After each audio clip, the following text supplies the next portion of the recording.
மீது சத்தியமிட்டு சொல்கிறேன், மனதை மாற்றுங்கள், உங்கள் வாழ்க்கை மாறிவிடும். ஏன் பல பேருக்கு வாழ்க்கை இன்னும் மாறல? ஏங்க நீங்க நினைக்கிற மாதிரிலாம் இல்ல, லேட்டாலாம் மாத்த மாட்டார் வாழ்க்கை. நீங்க உங்க மனசு மாறிச்சுன்னா அடுத்த வினாடி மாத்துவார் இறைவன், சத்தியமிட்டு சொல்கிறேன். இன்னும் 1000 தைப்பூசம் கொண்டாடினாலும் இறைவன் வரமாட்டார். வெளிப்படையா பேசுற, மறைச்சு வச்சு பேசுறதுக்கு ஒண்ணும் இல்லை.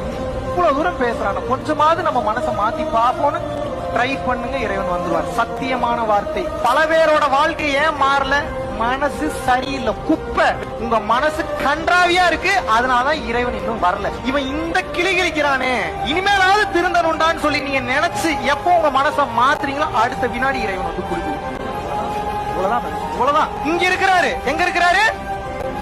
எங்க இருக்கிறாரு? இங்க இருக்கிறாரு.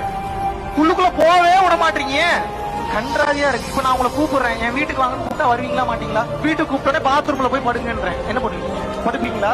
இந்த மகாவிஷ்ணுவோட பாத்ரூம் மட்டும் இந்த மல்லிகை மனமா வீசும், படுக்க முடியுமா உங்களால?